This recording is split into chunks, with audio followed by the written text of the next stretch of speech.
On vous a redemandé d'autres fables de La Fontaine, Monsieur Boulet, depuis la dernière fois. Ah non, mais ça a été quelque chose, ça. Vous êtes capable maintenant de nous la refaire, alors? Oui, je pense. Allez-y voir. Maître Corbeau sur un arbre perché tenait en son bec un fromage. Maître Renard, par l'odeur alléchée, lui tient à peu près ce langage. Eh, bonjour, monsieur du Corbeau, que vous êtes joli, que vous me semblez beau. Tu l'as dit à la façon de Lucchini, un peu, c'est génial. Ouais, je Mon sais chéri, alors tu sais que lui, il l'a fait en verlan, sur un arbre perché, avec un mâche-frot énorme. Il a déjà entendu. Vous avez eu votre bac, vous, Stevie? pas. Non. Mais quelle question? Tu l'as vexé. Non, mais comment tu peux le soupçonner d'avoir eu le bac? Non, j'aurais pas Parce qu'on voulu. est en pleine semaine du Mais baccalauréat. non, j'aurais pu l'avoir, mais en fait, ce qui s'est passé, c'est que moi, j'ai fait un BEP audiovisuel. Ah. Donc, j'ai fait... Ah, vous saviez déjà que vous vouliez être dans Ah, l'audiovisuel? mais c'est ce que je disais à mes professeurs. Je disais, moi, je veux commencer derrière la caméra pour finir devant. Ils m'ont tous ricané au nez. Aujourd'hui, je rigole, moi.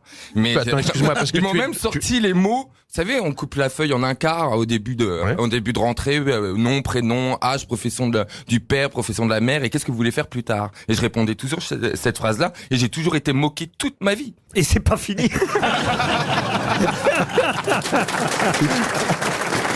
Oui, mais pour avoir son bac, faut le passer. Écoutez, je crois qu'après ça, on va passer à une citation.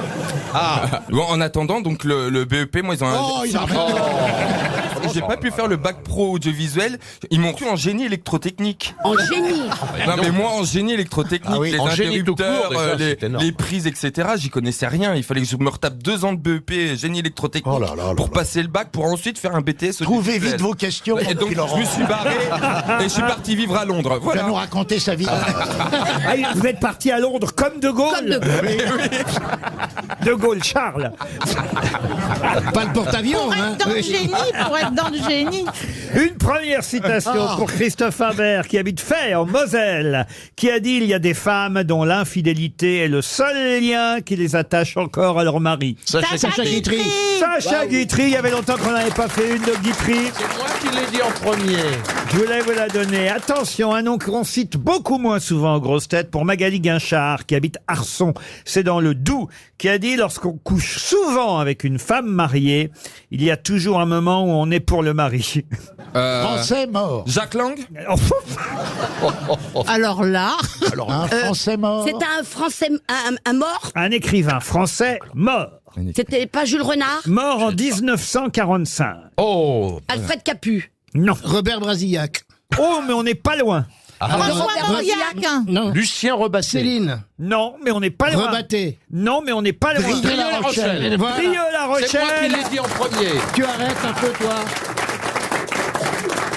Une autre citation. Pareil, quelqu'un qu'on n'a jamais cité aux grosses têtes. Oh là là. Peut-être une fois en 4 ans, mais je n'en sais Marlène Schiappa. Non. Une citation pour Delphine Dormois. Vous avez vu comme je ne rebondis pas. C'est une citation pour Madame Dormois qui habite Belfort, dans le territoire du même nom, qui a dit, écoutez bien, je ne saurais mieux comparer ma femme qu'à une invention française. En effet, c'est moi qui l'ai trouvée et ce sont les autres qui en profitent. Pierre Doris. Très drôle, ça. Pierre Doris, non. Est-ce que c'est un Français? Marcel Pied-de-Port, là, Est-ce celui que c'est un d'hier. Français? Marcel Pied-de-Port. Proust, tu veux dire. Hier, on en a cité un qui avait jamais Un été... Marcel Gaucher, je sais pas quoi. Marcel Granchet. Branché. Ah, grand Est-ce que c'est un Français? Un Français, oui. Mort? Un Français, oui, là, oui. En quelle année? Oh, il est mort en 1937. Oh la vache. Mais, Ça, il a, ça nous aide. Alors Maurice Donnet. mais il a été Grand Prix de littérature de l'Académie française. Humoriste, vraiment, Un avant tout. écrivain, scénariste et dramaturge. Ah, la tour. Alors Charles Spack. Non. C'est- Il a oh la écrit vache, par Dieu. exemple Le Club des Canards Mandarins, La Guitare et le Jazz Band, Chabichou, Les deux. Chabichou, Le Haricot Vert, Yves, non, c'est pas Yves Mirande, non. Yves Mirande, non. Il a survécu à ça. Quelques C'est romans après. aussi. 37, il est mort en 37. Les Sœurs Hortensia. C'est pas Oh la Boris vache. Vian. La mort de Non. Prosper Boudonneau. Toi, c'est moi. Ah, Non. Moi, c'est moi, Paul Géraldi. Oui, parce que ça, c'est toi et moi. Non, c'est pas Paul Géraldi, mais c'est pas mal. Ouais. C'est pas mal, Paul Géraldi. Il est mort en quelle année, pardon, Laurent 37. 37. En 37, il a pas bougé depuis tout à l'heure. Et alors, Alain Barrière? Oh. Pourquoi Alain Barrière? Moi, je sais pas, toi et moi, tout ça. Ah ça pourrait non, être une lui, c'est chanson. Cathy. Alain Barrière. Chabichou, les sœurs Hortensia. Il a aussi écrit, Marcel Aimé, non. écrit pour le cinéma La Poule, Un chien qui parle, Faubourg Montmartre, La Dame de Bronze, Ah, Faubourg Montmartre. La Dame de Bronze et le Monsieur de Cristal. Il a réalisé aussi Et il a une rue dans le 20e arrondissement de Paris. Alors son vrai nom d'ailleurs c'était pas du... Oh, Ah, du Vernet. Duvernay. vite là. Duvernay, il faisait du vin. Duvivier. Duvernois. Pardon. Henri Duvernois. Quoi Henri Duvernois. Henri Duvernois. Henri Duvernois. Bonne réponse. Duvernois. Merci Laurent. Henri Duvernois. Je vais envoyer 300 € à Delphine Dormois. Ah non, parce qu'elle l'a mérité. Ah oui. Ah oui. Parce que là, j'ai failli vous dire le nom. Bon, j'ai honte. Hein. Non. Mais non, ça arrive à tout le monde. Ah oui. Sauf que vous ne buvez pas. 300 € pour l'auditrice. On était au bout quasiment. On nous apprend que le Premier ministre Xanana Gusmao, qui a 68 ans, vient de démissionner dans ce pays qui est un des pays les plus pauvres du monde. À vous évidemment de retrouver ce pays. Éthiopie. L'Éthiopie, non. Somalie. Un pays africain. Un pays africain. Ce n'est pas un pays africain. Un pays d'Amérique du Sud. D'Amérique du Bangladesh. Sud. Ce n'est pas un pays d'Amérique Un du pays Sud. d'Inde. Indien. L'Indonésie. Alors effectivement, c'est tout proche de l'Indonésie. Jakarta. Non, c'est même une. Je vais vous dire, ce pays a même une frontière commune avec l'Indonésie. Surabaya. Non, Il est connu, on en parle. Sri On peut aller en Lanka. vacances. le Sri Lanka, non. Non, pas du tout. Il n'y a pas de vacances là-bas. Comment ça, il n'y a pas de Non, vacances éventuellement, je cherche pour l'hiver prochain. Il n'y a pas de vacances là-bas, c'est horrible. plage. Vous parlez d'un des pays les plus pauvres du monde, la Grèce. Non. La France On est d'accord que ça fait partie des dizaines de petites îles indonésiennes, pour la plupart que nous ne connaissons pas. Non. C'est un vrai pays. C'est un pays qui d'ailleurs a été en guerre avec Ah oui. l'Indonésie. Ah oui, les fameux... Il y a des éléphants là-bas. Oh, Ah oui, il y a pas la sûrement. place. plus beaucoup. Bali. Si, des éléphants. Vous voulez la capitale Oui. La capitale, c'est Dili. Ah, Dili. Ah oui, ça me dit quelque chose. Mais c'est un pays qui a acquis son indépendance récemment. Exact. L'indépendance de ce pays date de 2002, après 24 ans de combats sanglants avec l'occupation indonésienne. Le Cachemire. Le Cachemire, non. Non, ce Bah sont non. des- Le velours. Est-ce qu'elle a déjà été citée aux grosses têtes dans toute l'histoire des grosses têtes? Non. Et c'est quelle mer autour? La mer de Banda d'un côté, et de l'autre côté, la mer de... qui porte le nom de ce pays, d'ailleurs. Chien. Non. C'est La pas, mer morte. c'est pas là qu'il y a les tamouls. Non, c'est Non. pas là où il y a Ça, Tamoul. c'est- est-ce que vous êtes- Oh là. Ça, c'est en Belgique. Pas de détails anatomiques. Vous avez bien compris, c'est le pays qui a une frontière avec l'Indonésie, pays avec lequel, justement, ils ont été en guerre pendant longtemps. Le Premier ministre vient de démissionner. D'ailleurs, c'est l'ancien meneur de la guérilla, et ça a été même le premier président de ce pays. Parce Et la que- guérilla avait un nom particulier. Excusez-moi genre, de revenir là-dessus, mais l'UNESCO lance un cri d'appel parce que des très beaux monuments tamouls s'effritent. Ah non, moi je refuse ça, moi. Non, je refuse ça, parce que si moi je fais ça, je me fais insulter, monsieur. Oui, mais moi j'ai l'immunité, monsieur. Alors, c'est donc ce peuple, ce vaillant peuple. Confetti d'Asie du Sud-Est, situé au nord de l'Australie. 1,1 million d'habitants qui vivent pour la moitié sous Tonga sous le seuil de pauvreté. Le taux de malnutrition est le 3e plus important au monde. Bah, on rigole en plus. C'est un des pays les plus pauvres du monde. Ils ont la pêche. Le Premier ministre Xanana Gusmao vient de démissionner et ce pays s'appelle... Est-ce qu'ils ont une visite d'État il y a peu de temps dans l'année? Non. Est-ce que des bateaux Il a démissionné parce qu'il y a eu un scandale, une famine, une Exact, oui, catastrophe. il y a eu des problèmes de corruption. Oh, c'est Ouais, rare là-bas. Il avait placé 10 euros, c'était le budget national, il les avait placés en Suisse. Les bateaux de croisière s'arrêtent là-bas, non? Oh non. Juste pour déposer les poubelles.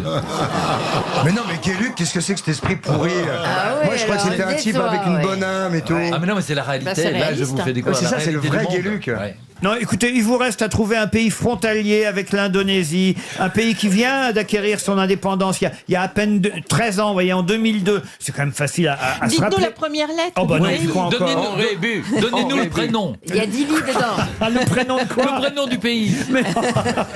Non, mais un rébut, parce que sinon. qu'est-ce qu'il y a voilà. dans On va quand même pas distribuer 300 € encore. Ah bah, non, si, ça parti serait la comme ça, honte. si. Ancienne colonie portugaise Macao. d'Asie du Sud-Est, petit pays indépendant depuis 2002. Accra. Accra, non, ça c'est les Portugais. C'est les mots.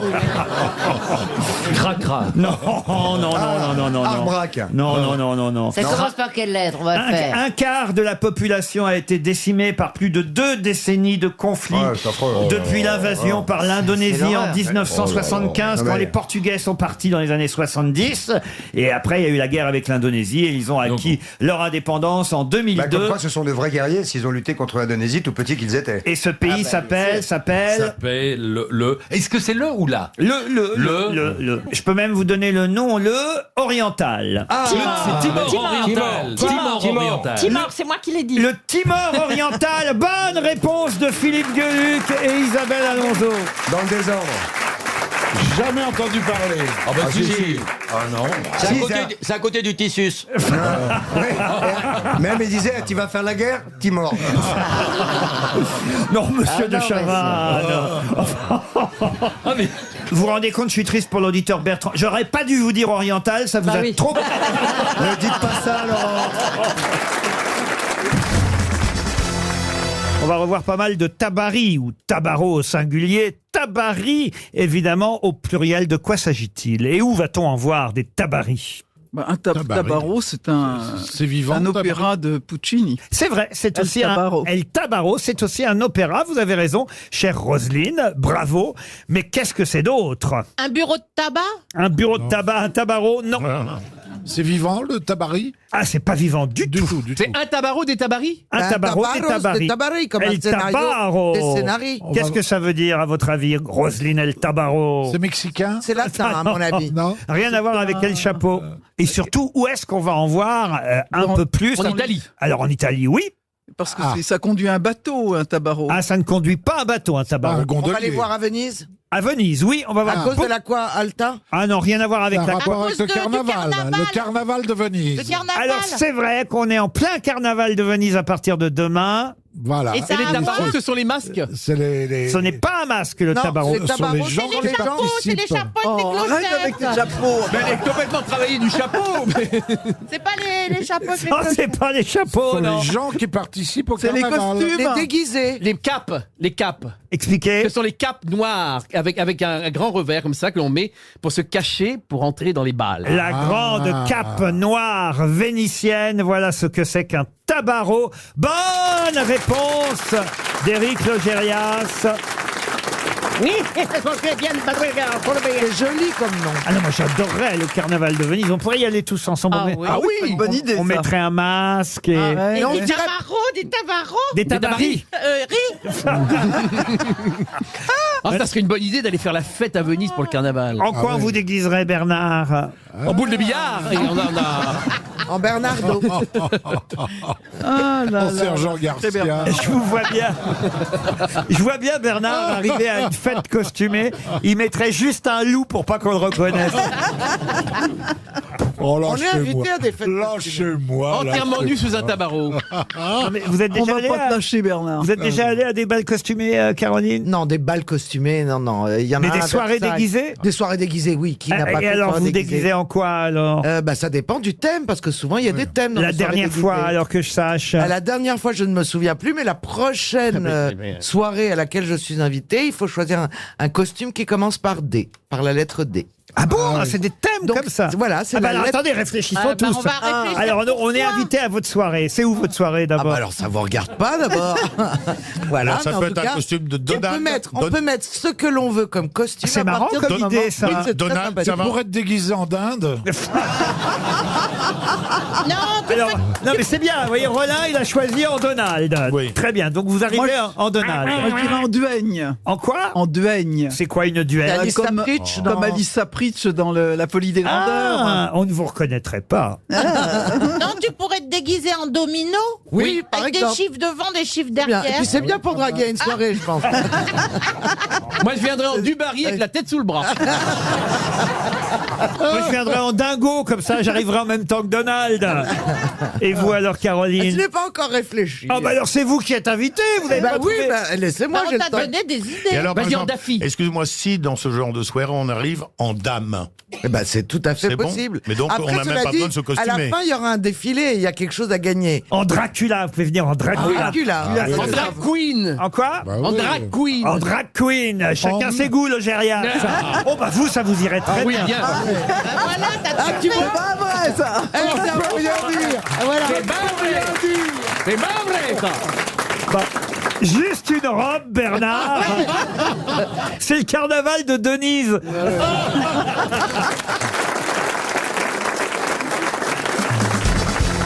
Une question pour Claire Coupel qui habite à Tis de l'Orne. Une question qui va peut-être permettre à notre ami Philippe Manœuvre de briller, puisque cette question concerne un groupe dont la carrière fut relancée en 92 grâce à Bill Clinton, qui avait choisi comme thème de sa campagne un de leurs grands succès. Mais de quel groupe s'agit-il? Fleetwood Mac. Oh, alors, bravo. Excellent. Fleetwood Mac. Excellente réponse de Philippe Manœuvre. Merci. Et vous savez avec quelle chanson alors? Don't Stop. Don't Stop, exact. Donc voilà, ça s'est fait. Excusez-moi, je ris pas à cause de ce que vous Non, dites. mais j'imagine. Monsieur, madame, mais je ris parce que pendant ce temps-là, il y a Olivier de Kersauzon qui donne des coups de pied au caméraman de Paris Première. Ne vous laissez Mais pas. l'autre idiot, en plus, il fait la musique maintenant. Attends, Comment ça, il fait la musique? Il a repris la chanson, il a une gueulette dans l'oreille. il a fait- Mais c'est un mec. Non, on a un caméraman qui aime Fleetwood Mac. Alors, oui. Vous voyez, c'est... Ouais, attends, le mec, on dirait le Sparado du capitaine Haddock, le mec. Non. Soyez aimable, on revient. Mais On a- je suis aimable, mais pas très, voilà, c'est tout. En plus, on a un cours de rock. Là. Vous ignorez, j'en suis sûr, l'existence de ce groupe. Écoutez, Mais complètement, écoutez, je m'en fous. nous on pensait que vous seriez content de nous revoir. Je suis content de vous voir. Ben voilà, je vous ai vu. Oui, regardez, on fait venir Monsieur Manœuvre, qui est quand même peut-être l'idole du rock and roll français, vous voyez, aujourd'hui. Ça sent l'arrêt de travail, tout ça, je veux dire. On a le Stewart, l'ex-Stewart le plus aimable Ouais. que le showbiz puisse vous proposer. Voilà. Jean-Philippe T'as Janssen. tout un tas de services et de prestations là pour toi. Là, On est pour toi, t'as de services et de prestations pour toi, là. J'ai là Monsieur Bénichou qui représente la fine fleur parisienne. Ah oui. Le, le dandy du 21e siècle. Le rossignol milanais. Le rossignol de Saint-Germain. Le plus gros cubi du monde, il est là aussi. Monsieur Perroni. Justement, je trouve qu'il fait un peu chaud là. Mais je voulais dire à Philippe que Fleetwood Mac, moi je préférais la première version quand il faisait du blues anglais. Ben oui, très, à très l'époque, bien. Avec Peter Green. Mais oui, Peter Green. Mais bravo. sauf que Peter Green est parti dans un asile psychiatrique.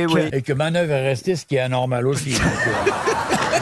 Moi, je me souviens très bien de Peter Green, c'était vachement bien. Pourquoi est-il dans un asile psychiatrique? Oui, parce qu'il avait pris un peu trop de drogue et qu'il avait un peu perdu le contact avec la réalité. Ah, quoi, ça voilà. arrive dans les groupes, hein, ça quand même. Ben oui, il y en a eu beaucoup. Hein. Ah oui, mais il est jamais ressorti de l'asile? Si, il est ressorti il y a quelques années, il a refait un album qui était plutôt correct d'ailleurs, et il tournicote. Mais pas avec Fleetwood Mac Non, alors? pas avec Fleetwood Mac, non, ils Ah veulent plus de lui, absolument plus. Vous connaissiez, vous, Jean-Philippe Janssen? Que Peter Green, non. Oui. Non, mais Fleetwood Mac. Fleetwood Mac non plus. T'es plus Big Mac, toi, non?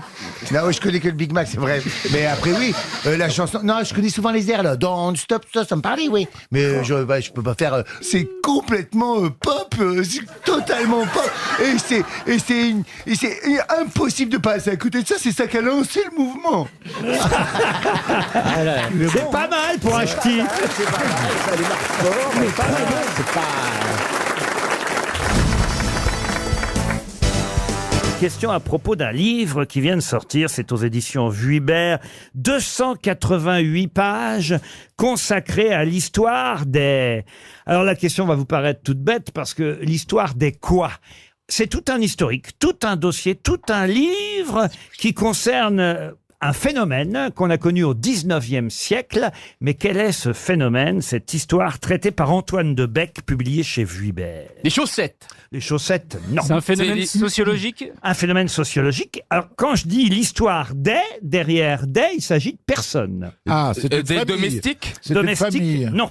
Une famille, non. Non plus. Une classe sociale. C'est une sorte de mémoire, vous voyez, un mémoire de... Des Ah, des prolos. charbonniers. Non, non, non. Des mineurs. C'est 8 ans de travail de la part de monsieur Antoine Oh la de Bec. vache. Des bougres. C'est un métier? Un métier, non. Qu'est-ce que vous dites? Des bougres. Qu'est-ce que c'est que des bougres? Ce sont des gens qui arborent des gilets jaunes. Les bougres. Qu'est-ce que vous appelez des bougres? Non, eh ben, des bougres, ce sont des homosexuels. Oui. Ah bah merci. Ah bah merci. Je suis un bougre. Non, mais au 19e, un bougre, c'était même quelque chose de très flatteur. Ça voulait dire un homosexuel très actif. Ah oui. On l'appelait Et le les bougre. passifs alors? Eh bien, oui, eh bien, Le bon attends, bougre. Ah, il prenait la vie par le passifs bon bougre. s'appelaient les bauduches ou Bon, de toute façon, ce n'est pas ça, Ariel. D'accord. Il, Bon, les bougres. il s'agit d'un phénomène qui a commencé au 19e siècle, Oui. qui a perduré sur 3 générations. En effet, entre 1830 et jusqu'au début du 20e siècle. Et là, on peut le dire, rarement un livre n'avait consacré autant de pages à ce phénomène. C'était des gens friqués. D'ailleurs, je vais vous dire, je savais même pas, je connaissais l'expression, car c'est aussi une expression, mais je ne savais pas que ça existait vraiment. Ce sont des hommes et des femmes ou ce sont des objets? Des hommes et des femmes. Est-ce que il y a un lien familial? Est-ce que c'est quelque chose qui se transmet? Pas forcément. Des incestueux. Des incestueux, non. Est-ce On peut assimiler ça à une classe sociale. Est-ce qu'il y a quelque chose de sociologique dans l'étude? Non, c'est plutôt géographique. Ah, il y en avait qu'en France. Alors, en France, en Suisse aussi. Les crétins des Alpes. Ah, Les crétins des Alpes. Bravo. Bonne réponse d'Éric Logérias. ça alors. Ah bah oui, parce que les Alpes, c'est en même temps en Suisse et en France. Ah oui, en Allemagne. Bravo Ariel. En Allemagne, Et même en Italie. En Italie. Oui, c'est ça. Oh là là. Et tu trouves le crétin dans les deux côtés. Et je savais pas que ça existait Mais vraiment, si. moi je crois que c'était... Ils étaient goitreux et tout, ils étaient très... Les très- crétins ouais. des Alpes, c'est une endémie qui a touché 100 000 personnes atteintes de goitre et de oui. crétinisme. Bah, Édouard Balladur. hein. Mais ça, Arrêtez de parler de moi, alors. ça représentait jusqu'à 2% de la population Mais dans, le fait dans est certains départements des Alpes. Pardon, ah oui, c'était que ça touchait les gens qui habitaient les Alpes. Oui, pas de consanguinité, Les Alpes. de problèmes On de... disait que c'était le manque d'iode Oui. dans des régions enclavées. Mais donc, ils sont internationaux, quoi. Bah non, ils sont Non, suisses ils ou sont- français. Ou italien. Ben non, italiens italiens. aussi. Non, mais la médecine a étudié évidemment leur cas, ce phénomène, je vous dis, qui a duré sur 3 générations, de 1830 jusqu'au début du XXe siècle, alors qu'ils auraient pu être préservés de ce handicap. Mais pendant toutes ces années-là, en tout cas, les crétins des Alpes ont réellement existé. Ils sont réfugiés à un menton. Si- Chez les Bogdanov. Chez les Bogdanov. Ah bah c'est les 2 spécimens qui nous restent. Enfin, Il reste les pélicans aussi. hein. vous avez les crottins de Chavignol qui n'ont rien à voir, évidemment. Mais hein. comment c'est un goitre Un goitre, c'est... Bah, regardez Bernard. Oh non Ah, bah, c'est, non c'est un petit Oh, bah, peu. si Bernard, vous êtes un magnifique auteur, vous écrivez avec Pélican. Le goitre, c'est un gonflement terrible, la thyroïde, tout ça, et de tout le cou, Oui. devient comme un... Ça Oui, doit on être en la- voit- maladie. on ne Ça voit doit être plus des- l'altitude. on Quand tu voit fais plus tes courses, tu peux les mettre dedans, tu vois. On voit plus de goitreux. Ah si. Ouais, je savais pas que c'était une maladie, je croyais que c'était parce que les gens vieillissaient et ça tombait, parce que moi, depuis des années, pour éviter d'avoir ça, Ça tombe. je fais ma gymnastique buccale. Mais- Je fais ça tous les mais matins laisse pour éviter que tomber. ça Mais tombe, ça, tu c'est vois, pour uniquement avoir- chez les crétins du Mans. alors. Il y en a qu'un. hein. Oh la gymnastique fais la buccale. gymnastique. Quoi, la gymnastique Bah, buccale? je ferme la bouche et je fais mes exercices comme ça. Ou comme ça. C'est très radiophonique. En radio, enfin. oui, c'est mais au moins. Et ouais, tu mais avales après on, ou... on a toujours le visage ferme et qui vieillit pas trop vite Ah, en c'est fait bien. en faisant ça. Tu Et je le parles. conseille Et vivement. tu jongles avec tes coudes Vous allez pour voir pas la qu'elles tombent. différence. Vous avez tout de suite le visage, c'est mieux qu'une crème de faire des exercices faciaux. C'est vrai ce que je vous dis. Merci Jackie et Vous Michel. prenez vos sourcils pareil et vous faites ça là, vous remontez vos sourcils pour faire bouger vos oreilles. Vous faites ça 5 minutes. Vous allez voir, vous allez avoir tous les yeux qui vont se. Oh là. se Tous les retendre. yeux Enfin, les yeux. Tous les yeux. Mais t'en as combien? Les yeux vont se détendre. Tous les yeux, alors. Même les yeux dans le dos. Chez Stevie, Vous savez première bien. école de gymnastique faciale de France. En tout cas, si vous voulez en savoir- La Zumba des sourcils. Non mais ricaner, mais je suis la preuve vivante que ce que Prenez je de la dis, peine. c'est véridique. Mais oui, pour un homme de 74 ans, tu fais très jeune encore. L'histoire des crétins des la pipe Alpes. conserve. C'est chez Vuibert, aux éditions Vuibert. 288 pages sur ce phénomène. Pour Cerise Mathieu, qui habite Péronne, dans la Somme, à vous peut-être peut-être, c'est la question que je vous pose, d'ailleurs, de compléter ce titre paru dans la presse dimanche dernier, c'était dans le Parisien dimanche. Le leader du 1-1 ne craint pas le réchauffement climatique. Je vous demande évidemment de compléter le 1-1 que j'ai glissé dans le titre. C'est l'entreprise Poma, d'ailleurs, dont il est question. Si vous connaissez l'entreprise Poma, vous pourrez compléter ce titre. Poma ou Puma? Poma, P-O-M-A. Ça ne se mange pas. Car en effet, c'est Jean Pomagalski, un ingénieur d'origine polonaise, qui inventa ceci en 1936. C'est un rapport avec le gaz? Non. Avec Non. l'eau? L'eau, non. Est-ce que c'est quelque Avec chose le qu'on- chauffage. C'est quelque chose qu'on achète, qu'on a chez soi tous, Non, on n'a là pas ça chez Non. soi. Mais vous À réfléchissez sur moins. Caroline Diamant peut-être pourrait Un envisager. ventilateur. Non, un ventilateur, non. Qu'est-ce qu'elle pourrait avoir chez elle monte charge. Non, mais on n'est pas loin. On n'est pas loin. Un ascenseur. Non, mais j'exagérais évidemment. Le leader du ne craint pas le réchauffement. c'est les Fenwick. Non, pas Les les- monte-escaliers. Non. Jean Pomagolski, qui a créé l'entreprise tricolore Poma, fondée en 36, a inventé et installé son premier appareil. Je vous dis pas où ce serait. C'est un appareil. Oui. Un ascenseur. Pas un ascenseur. C'est ça, un monde charge. Est-ce que ça sert à quand même à bouger d'une manière ou d'une autre? Un élévateur. Vous brûlez tout ça, c'est tout Ça prêt. monte, ça monte. Ça monte. Ah, je sais. Allez-y. C'est un L'escalator. rapport avec la cuisine. Non, mais vous pouvez pas en avoir un chez vous. C'est par. C'est un truc non, c'est quelque chose. C'est par- C'est quelque chose de professionnel. c'est par Des fantasme. remontées mécaniques. Un tire-fesse, un siège, un télésiège. Non, un téléphérique. un escalator. téléphérique. Bonne réponse de Laurent Baffy. J'adorerais avoir un téléphérique dans mon appartement. Ça voudrait dire que j'ai une certaine surface Oui. et une certaine inclinaison. Mais un grand vous appartement. avez une certaine surface. Une certaine inclinaison. c'est vrai que- Habitable, j'entends. Quand on a réussi, c'est vrai qu'on peut avoir... Laurent, j'ai eu la chance de venir chez vous. Ça y est, c'est Et ce reparti. qui m'a le plus étonné, c'est ce métro. Pour aller de la cuisine au salon, il y a 2 changements. Le leader du téléphérique ne craint pas le réchauffement climatique. En effet, l'entreprise Poma sait que les chutes de neige sont amenées à se tarir dans les années qui viennent, mais il y a un essor des cabines téléphériques urbaines, c'est-à-dire que c'est plus seulement à la neige qu'on fabrique aujourd'hui des téléphériques, on en fait aussi pour les villes, et c'est un nouveau marché qui s'ouvre. Mais dans pour- les zoos aussi. Dans les quoi? Les eaux. Dans les zoos. Dans les zoos. Dans les eaux, tu veux dire.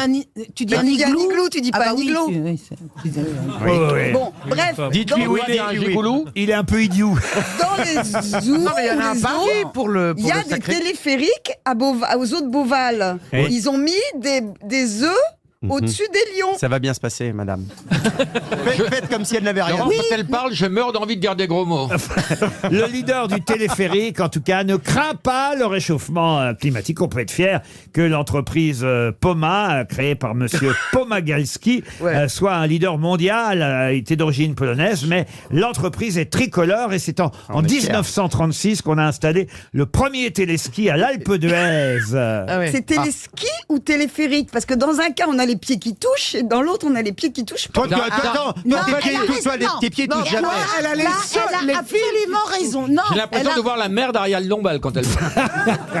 Non, elle a raison. Eh bien, mais il y a téléphérique et téléski. L'entreprise Poma fabrique les deux, évidemment. Tout ce qui Mais monte. ils ont commencé par quoi? Un téléphérique. Toutes les solutions de mobilité urbaine par câble. Le Voyez- téléski en ville, quand même, c'est pas. Oui, non mais Avec des patins à roulettes. en ville, ça peut être un funiculaire, par Ah oui. exemple. Et on t'appelle bien le Carfès, ça va. Funiculi, T'habites pas funicula. la campagne. Oui, monsieur. Funiculi, funicula. Allez-y. Je sais tout. C'est du Mozart. Monsieur Bellamy peut peut-être vous aider parce que ça, c'est effectivement un grand standard. Funiculi, funicula. Funicula, la pala pala pali pala pala. C'est Tu faux. connais bien le texte? C'est un peu Alors, faux. Olivier, C'est un Donc peu là, faux. Vous prenez des gens faux. du public, c'est ça? C'est quoi le concept C'est un peu faux, d'accord.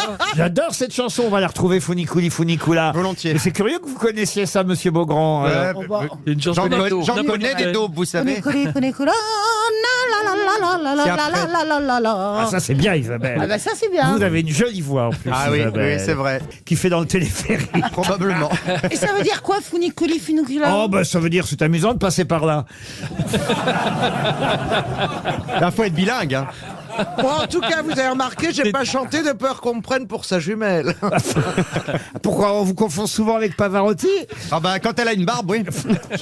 Quand elle fait le poirier.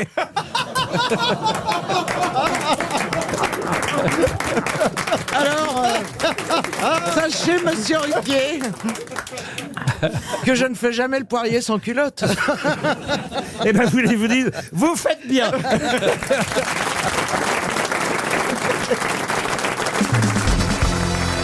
Une question pour monsieur Jérémy Collin, qui habite Vauréal. C'est dans le Val d'Oise. Pouvez-vous me donner le nom de la fille du pape Alexandre VI? Ah ben oui, Lucrèce Borgia. Lucrèce Borgia. Bonne réponse de Marcella Yacoub et Philippe Gueluc. Eh oui, c'est Lucrèce Borgia, la fille d'Alexandre VI. Manifestement, vous ne le saviez pas, Chantal là-dessous. Si, ça va être joué par Béatrice Dalle. Exactement, Béatrice Dalle joue alors la version Victor Hugo de Lucrèce Borgia.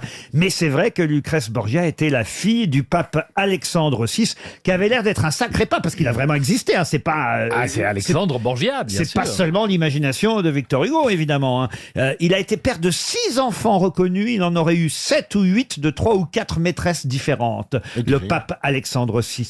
Alors, et surtout, tous les gens qu'il a tués, en plus. Ah oui, il a eu des enfants, il a tué encore plus. Il venait de Valence, très exactement. Ah ben voilà. Si vous voulez en savoir plus, il s'appelait Rodrigo Borgia, de son prénom, et puis il est devenu Alexandre VI, et il s'est rendu célèbre par la fameuse orgie du 31 octobre 1501, une orgie pendant laquelle lui et ses convives, alors là il était pape pour le coup, ont été invités à faire preuve de la plus grande virilité auprès d'une 50aine de danseuses dévêtues.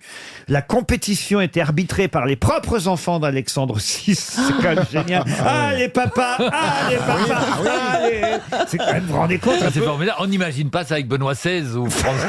Ou le pape François, il pourrait plus. C'est un des plus grands scandales de la chrétienté, vous vous rendez compte? C'est terrible. Mais c'était une manière de rendre hommage à Dieu, à leur façon. T'as une excuse pour chaque partouze ou... Et alors sa dernière heure est assez terrible. Oui. C'est un samedi matin, le 12 août précisément. Vous voulez que je vous donne l'année de la mort? Donnez-nous. Du pape. Il est mort le 18 août 1503. Donc vous voyez, ça a quand même duré plusieurs jours son agonie. Mais le samedi 12 août, voilà, il se sent mal. Alors à 3h de l'après-midi, il devient fiévreux. Alors le 17 août, on lui donne des médicaments. Mais alors les médicaments empirent encore son état. Le lendemain matin, à 6h, il fait ses dernières confessions, ce qui est normal quand même pour un pape, même si effectivement il a pas mal fauté, on va dire. Et puis on lui donne une hostie. Il y a 5 évêques qui viennent assister à ses dernières heures. Et puis là, il meurt. Ça y est, l'extrême onction, et il meurt en présence des cardinaux, des évêques et des serviteurs qui sont là. Mais son corps avait tellement enflé qu'on n'arrive pas à le mettre dans le cercueil qu'on lui destinait. Alors on le roule dans un tapis. Je vous jure que c'est vrai. On le roule dans un tapis pendant que ses appartements sont livrés au pillage. Mais alors dites donc, c'est donc ça vient de là, le tapis que le pape a sur le balcon. Non, qu'il a sur le balcon à chaque fois qu'il fait un discours. Ah, vous croyez? Non, c'est la femme de ménage. Mais vous savez que c'est arrivé à une famille de Belges en vacances il y a quelques années. Ils avaient emmené la grand-mère très âgée qui est morte en Espagne pendant les vacances. Et pour pas devoir payer les frais de rapatriement, ils ont acheté un tapis, ils l'ont roulé dedans et mis sur le fixe-toit de la voiture. Et en traversant la France, on leur a piqué la bagnole sur un parking d'autoroute. Et ils ne l'ont jamais retrouvée. C'est affreux. En tout cas, les orgies, là, comme je viens de vous en décrire, je trouve que ça manque maintenant. Il n'y a plus ça. Mais bien sûr, vous imaginez, si aujourd'hui, au Vatican, on ferait des orgies au lieu des messes, le monde irait sans doute beaucoup mieux. Ça me rappelle l'affaire Morandini un peu. Non, mais une orgie avec 50 danseuses dévêtues, et il fallait quand même les honorer toutes. Il fallait qu'il ait de la santé, le pape. Ça s'appelait Danse avec le pape à l'époque. Ça me rappelle une histoire, vous savez, au moment des Jeux du cirque, on condamne un esclave à faire l'amour à 100 femmes. C'est pas 50, là, c'est 2 fois plus encore. 100 femmes. Alors, il y a 100 femmes qui sont là dans l'arène, et on encourage évidemment le gladiateur en question à réussir à faire l'amour aux 100 femmes. Alors, allez, 1, il fait l'amour, 2, allez, Allez, 3, 4, 5, 10, 20, 30, 40, 50. Ah, il est épuisé, mais il continue, il réussit à faire l'amour. 61, 62, 70 femmes, il fait l'amour. 75, 80, 90 femmes à qui il réussit à faire l'amour. Allez, tout le public l'encourage. Allez, allez. 95. Et au bout de la 96e, il s'épuise. Devant la 96e, il s'écroule. Et là, il y a quelqu'un dans le public qui crie.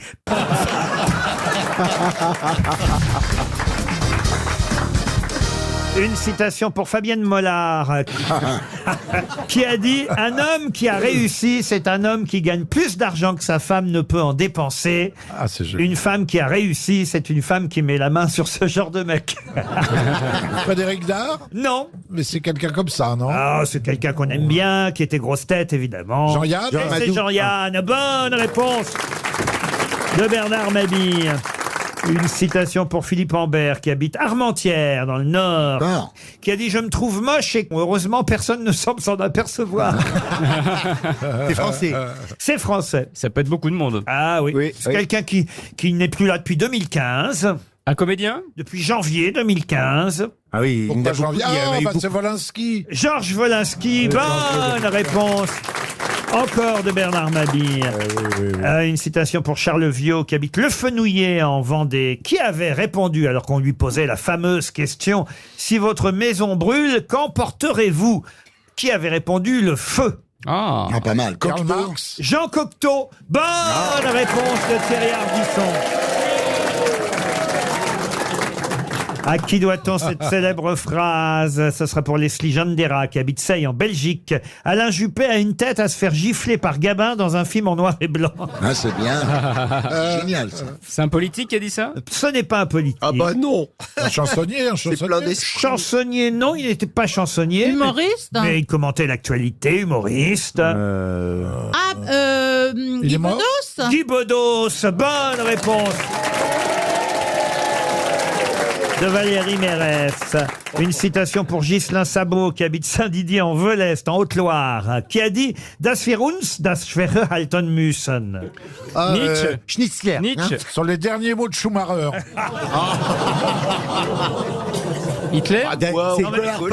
Peut-être je peux vous traduire, Oui, mais je peux vous la faire en allemand. Oui, encore. en allemand, oui. Das wir uns an das schwere halten müssen. Le capitaine Trapp. Non, nous devons nous tenir au difficile. Voilà ce que cela veut dire. Bismarck. Bismarck? Nous devons nous tenir au difficile. On doit avoir un certain niveau d'exigence. Voilà ce que ça veut dire. Ah oui. Ah bah Angela Merkel. Angela Merkel. Oui, oui. Angela Merkel. Das wir uns, das schwere halten müssen. Nous devons nous tenir au difficile. C'est un Schröder. politique, un politique. Un politique? Non. Einstein? Non. Einstein? Non. Un philosophe. Un philosophe? Kant. Non. Un écrivain?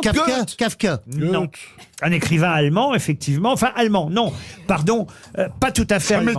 Autrichien. Autrichien. Ah oui. Ah, vous le connaissez tous, un grand... Fritz Zorn. Non, grand écrivain, poète, et on cite souvent... Rilke. Rainer Maria Rilke. Bonne réponse! Bonne réponse de Bernard Mabille, qui a lu évidemment L'être à un jeune poète. Excellente réponse, mon bon Bernard. Ah bah dis donc. Ah bah dis donc, il en faut, hein. T'inquiète pas, ça va revenir. Ça reviendra vite. Je vous ai jamais dit ça pendant cette émission, Bernard. Ah non, mais dehors, oui. Même pas, Bernard, mon bon Bernard. Vous allez faire croire qu'on s'entend pas. Que... Ah si, on s'entend bien. Oh, mon bon Bernard. Bah oui. Non, mon fin quand Parlez même. pas si fort, je vous entends trop. Une dernière citation pour Sylvain Lefebvre, qui habite Saint-Amand-les-Eaux, dans le Nord, qui a dit « Ce que je regarde d'abord chez une femme, c'est si la mienne me surveille. » Pierre Doris? Pierre Doris, oui. Non. Non. C'est français? Jean-Yann. C'est évidemment français. Ah, ça Oh peut là, être français, c'est français. Français de Et France. c'est mort, c'est mort. Non, c'est vivant. Olivier Sa de femme est Benoît? connue, sa femme est connue. Sa femme, oui, on la connaît, sa femme, mais c'est pas très connu, mais on la connaît, elle travaille avec lui, sa femme. C'est Jean-Jacques Debout. Jean-Jacques Debout, non. Pierre, Elle travaille avec Pierre Perret. Pierre Perret? Il est devenu obsédé par Chantal Goya. Pierre Perret. Pierre Perret? Pierre Perret, non. Emmanuel Macron?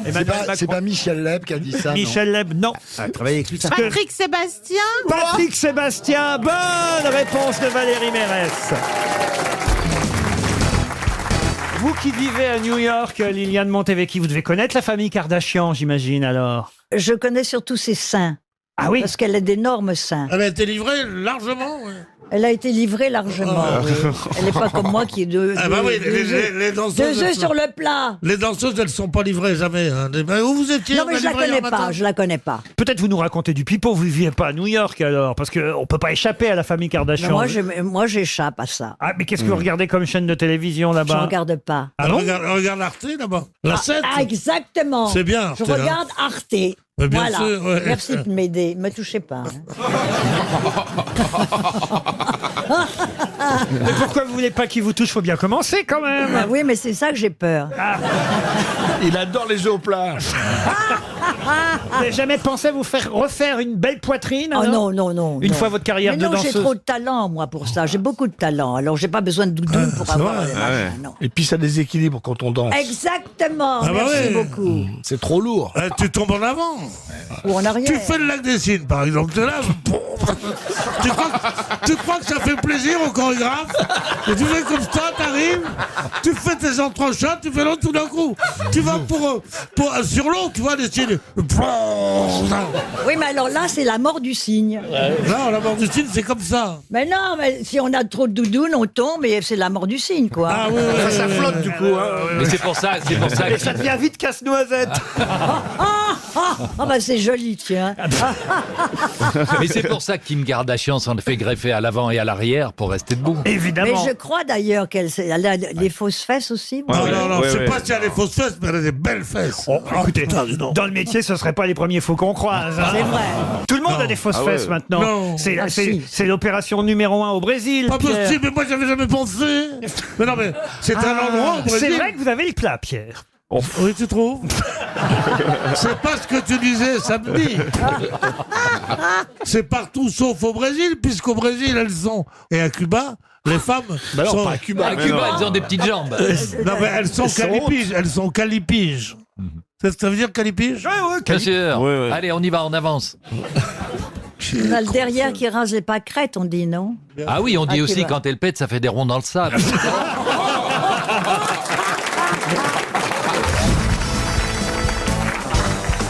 Ah, une question assez intéressante, je crois. Je vais vous donner une date, le 1er octobre 1977.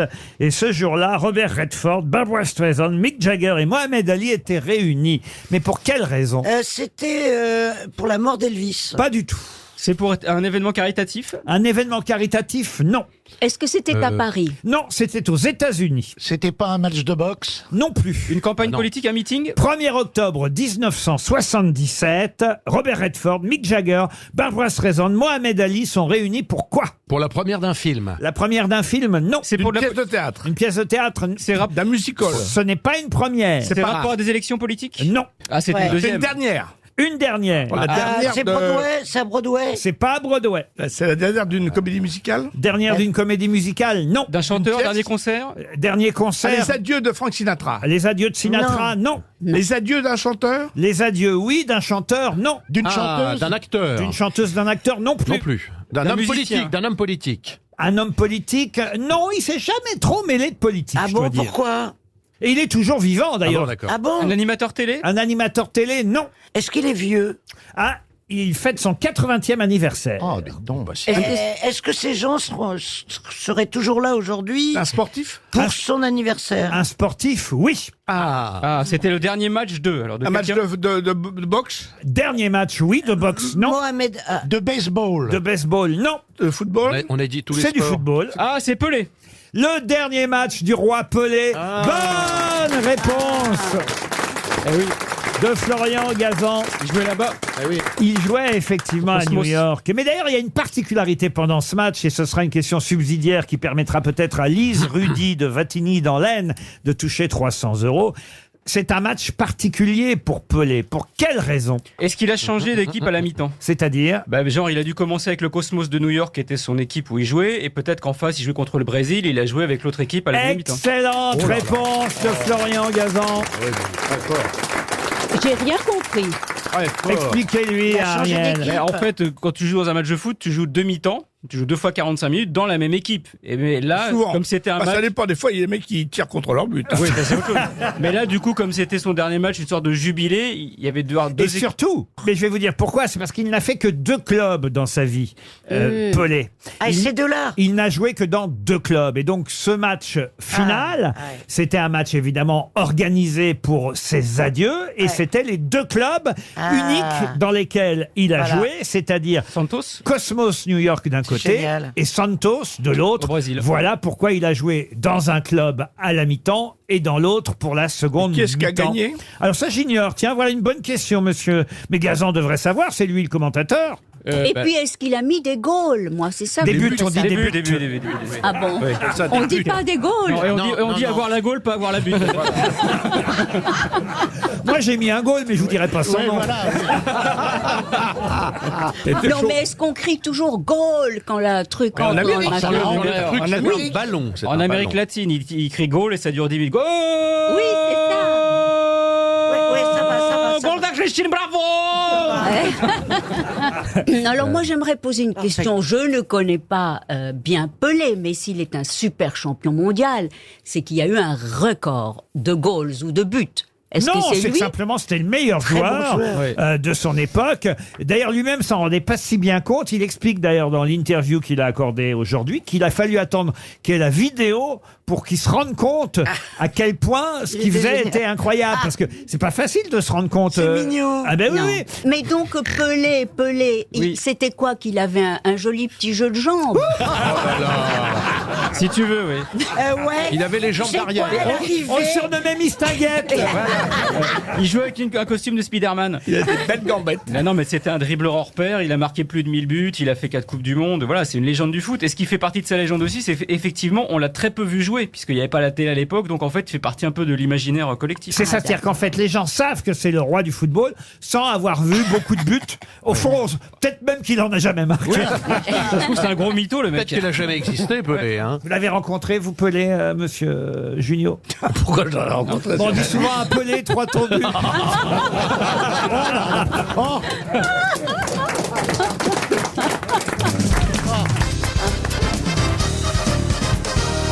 Une question pour Roselyne Bachelot et Madame Bonnet, ou Monsieur Bonnet, Stéphane Bonnet, qui habite Montretier, c'est dans le Rhône.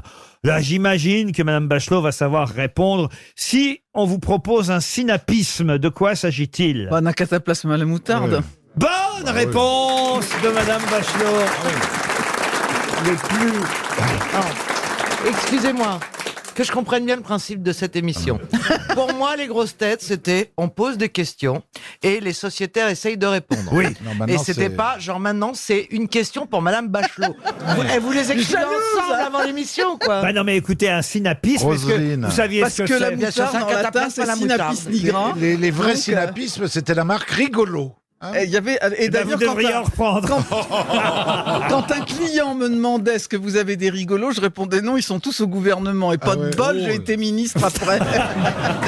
Alors vous disiez que ça vient d'où, le synapisme? Le nom de la moutarde, qui est une crucifère, c'est Synapis nigra en latin. Savez-vous- D'où le nom de synapisme. Et d'où le nom de la moutarde en italien, senape.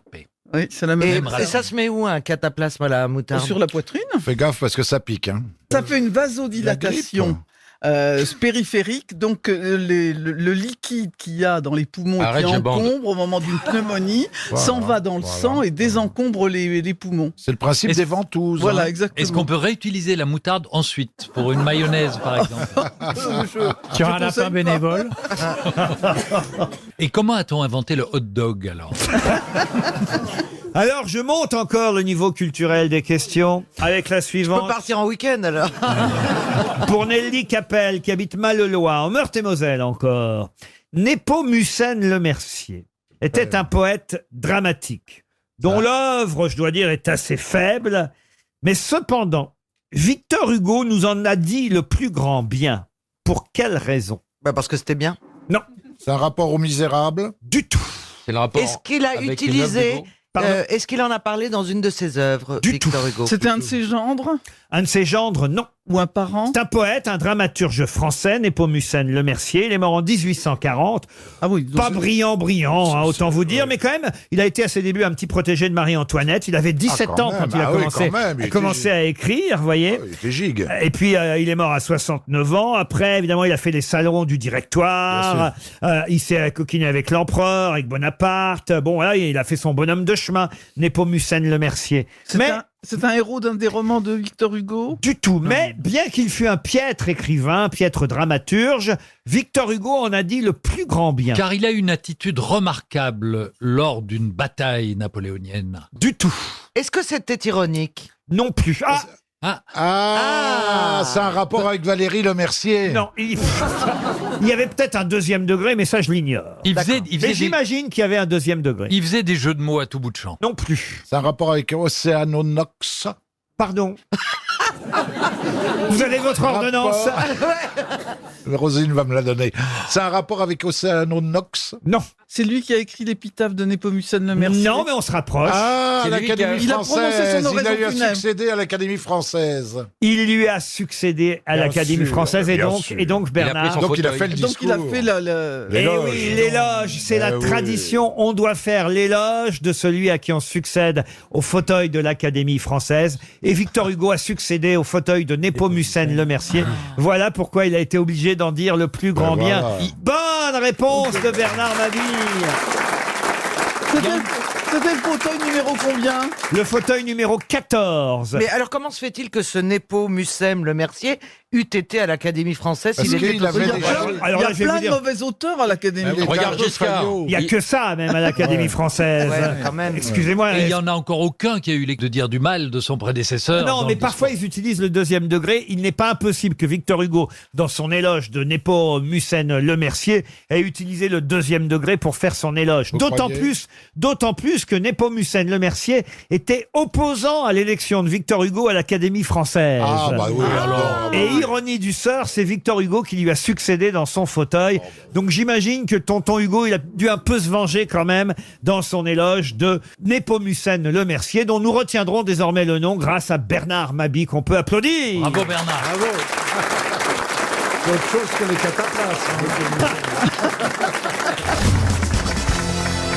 Pour Marilyn Soulier, qui habite Gonesse, un titre du Parisien il y a quelques jours que j'aimerais que vous m'expliquiez. Il est écrit « Coup dur pour la zététique ». Mais qu'est-ce que la zététique? La zététique. C'est un rapport avec Zézette? Ah non, oh, Bernard. Il revient le Fayot là. Le premier de la c'est une question pour moi, je suis aux toilettes, je suis dégoûté. Ah c'est sûr que non, mais Google... vas-y, on a Si vous étiez mentaliste, vous ne seriez pas parti au mauvais moment. Moi je vous soupçonne d'avoir fait exprès pour que je me dépêche, j'en ai plein les mains. Non, j'ai Alors. pris... Oh, c'est bien aussi ça, alors là. C'est la Il peut remettre son pantalon quand même. C'est la science d'Henri Brock, c'est l'art du doute. C'est l'art du doute, la zététique. Excellente réponse. Eh oui.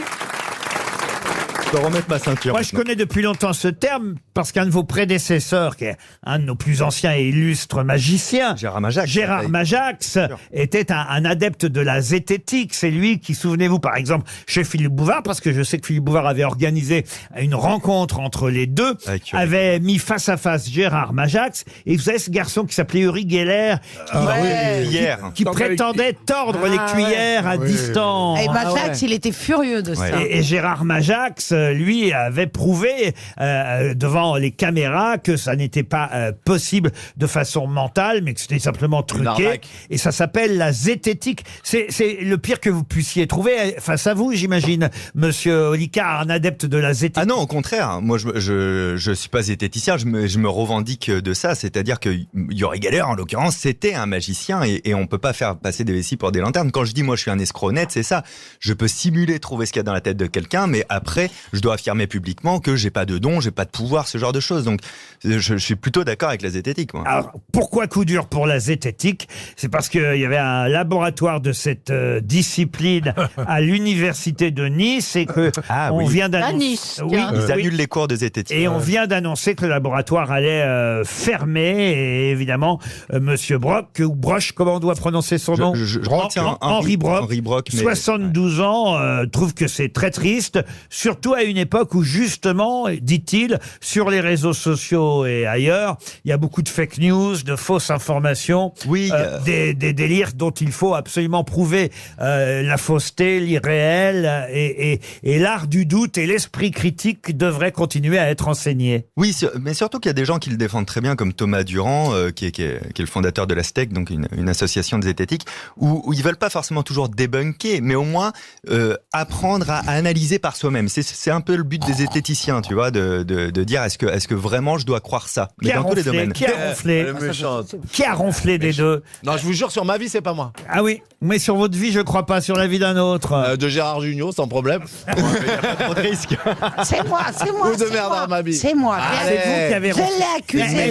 Elle n'aime pas les nouveaux. Non, c'est Isabelle. Ah, elle est dure avec les nouveaux. Elle aime pas les- Et ça, depuis tout à l'heure. Elle est dure, cette Ah, place. vous l'aimez bien, vous l'aimez bien, vous l'aimez bien. Eh ben oui, c'est le seul vieux jeune que j'aime. Pourquoi vieux jeune? Parce qu'il a l'air encore jeune, mais bon, il l'est plus tout à fait. Mais oui, je l'aime beaucoup. Et ça veut dire quoi, Voilà. zététique? Ça vient C'est d'où? l'art du doute, c'est l'art du doute. Alors, ça vient d'où le mot? Du mot rébut. Et pour rébut, faut demander à Laurent. Ah, d'où ça vient, vous voulez dire l'origine Je sais pas. étymologique, ça vient du grec zététikos, qui veut dire qui aime chercher, celui qui recherche, qui est issu du verbe chercher, zététikos, Oui. que sceptique, le scepticisme, c'est l'art de la zététique. Je l'ai bien dit? Il y a les Absolument. vrais sceptiques et les faux sceptiques. Donc ça c'est Oh, ça, c'est drôle aussi, ça. Alors, moi, on me reprend sans arrêt, mais alors là... Il a arraché de la bouche. Ah non, non. Non, mais moi, il a Croyez-moi, je vais pas vous reprendre sans arrêt. Le pauvre Bernard. Moi, je zozote, alors c'est le zozotique. Moi, je chante, c'est la synthétique. Ah oui. Mais c'est vrai que vous zozotez pas, vous, Isabelle. Les gens... Mais sorbet citron, j'arrive trop oui. bien à le dire. Gérard, alors que finalement c'est moi qui vous connais le mieux, c'est moi qui Ouais. vous aime, Ah, j'en ai Isabelle. ras-le-bol quand les gens, je sais pas, ils me disent allez, dites-nous saucisson sec, qu'on rigole. Elle Bah, le dit très bien, saucisson sec. Voilà. Gérard, ça prouve que vous connaissez mal votre amie parce qu'elle ne zozote pas. Elle dit très bien. Moi, je ne sais pas dire les S. Moi, je zozote quand je fais les S. Je me suis un peu corrigé parce que je suis allé voir une orthophoniste il y a quelques dizaines d'années. Mais Isabelle, elle ne zozote pas. Elle Non, moi, j'ai été chuinte. voir un orthopédiste. Il m'a dit, oh, vous prononcez comme un pied. Moi, je zozote et Isabelle chuinte. J'arrive pas à dire Gérard Jugnot. Voilà, voilà. Ah. Alors que moi, je dis très bien Gérard Jugnot. Voilà, elle, c'est les cheux et les jeux. Et moi, c'est les ceux. Ah, mais moi j'ai même pas entendu que vous osotiez, Un en vrai. petit peu, quand il est énervé, ça Ah ouais se bouscule. Ouais. Moi, je Ah, c'est l'entends. sûr. Mais entre handicapés, on s'entend bien. Et regardez, ça ne nous empêche pas de faire cette énorme carrière. C'est vrai. Je chante soir et matin, je chante. Ah, là, on gonfle pas. Sur le chemin. Et Gérard tousse, mais ça, c'est l'âge.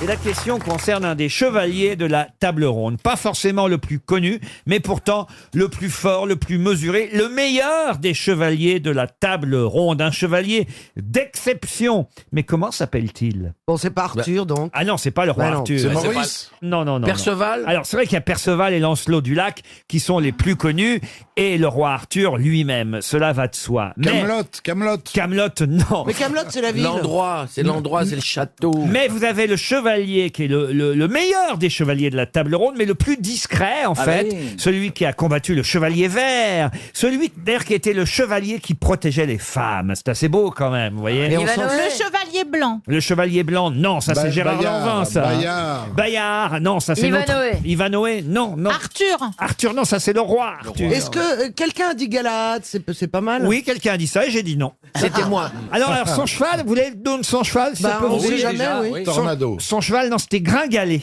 Il monte... Lucky Luke. Mais non, ça c'est joli, Gimpère. C'est Don Quichotte. Et alors, ce chevalier de la table ronde avait la particularité de voir sa force croître avec le soleil, celle-ci étant à son paroxysme à midi, avant de diminuer jusqu'à la tombée de la nuit. Bon, donnez-nous les mince. 5 premières lettres de son nom, Laurent. Non, écoutez, bah, de toute façon, il y a 6 lettres, non, 7 dans son nom. Bon, alors. allez, les 3. Et son nom est devenu un adjectif. Pas non du tout, pas Mais du pourquoi tout. nous en parler aujourd'hui? Oh, je vous en parle aujourd'hui parce que j'ai envie de vous en parler aujourd'hui. Ah oui, il n'y a aucun rapport avec l'actualité ni rien. Ben si, Arthur qui fait une émission là Ah sur... ouais. Il n'était pas le frère de... Non. Il est le neveu, si ça vous aide, le neveu du roi Arthur. Ah voilà, j'ai trouvé. Et le demi-frère de Mordred. Ah voilà, Oui. je savais. Voilà. Non, écoutez, le meilleur chevalier de la table ronde. En plus d'être un chevalier d'exception, il faisait preuve d'une courtoisie exemplaire pour tous les autres chevaliers. Et il portait l'épée du roi Arthur, Excalibur. Vous voyez, c'est Fayot. Ah oui, non mais donc, Fayot, Bernard Mabille. Attendez, il portait l'épée d'Excalibur. Oui. Ça c'est important. Oh là là. On va quand même pas redonner un chèque, là. Ah si, mais vous nous posez des questions. C'est lui qui a sorti l'épée. Comment de ça, je vous Roland pose des Roncevaux. questions invraisemblables? Écoutez, quand j'ai dit Baden-Powell, vous avez fait ah oui, finalement, vous voyez, vous le saviez. Gilbert Cesbron, vous le saviez. Enfin, c'est moi qui le Non, savais. c'est. Il n'y a pas de lien après vraiment la avec cloche. l'actualité. Pardon? Il n'y a pas de lien vraiment avec. Non, parce qu'on sait votre attachement à la presse quotidienne. À mon avis, c'est des vieilles questions qui traînent depuis des années. Et vous dites. Plutôt que de me Ah taper bah oui, le regarde, c'est boulot des ce feuilles- matin, je vais aller rechercher des vieux ce trucs. sont des feuilles de- C'est vrai que c'est vendredi. Tu as vu sur des feuilles de repas. Oh la vache. Ah, vous savez recycler, hein. Mais même pas, je vous jure sur la tête de votre femme, Philippe. Je vous jure que c'est des questions que j'ai préparées ce matin, avant que vous arriviez cet après-midi. Non, Oui, je mais- vous jure. Non, mais je vous crois. Parce mais que on- j'aime bien poser des questions culturelles. Bah oui. Laurent, est-ce qu'il y a un restaurant qui porte ce nom, le nom de ce Non, chevalier? pas du tout. Pas du tout. La tour d'argent. Non, je pensais à Apicius, un truc comme ça. Chevalier de la table ronde, goûtons voir si le vin est bon. Oh, c'est oui, oui. Quoi? C'est oui, oui. Le chevalier, oui, oui. Goûtons voir, oui, oui, oui. Goûtons voir.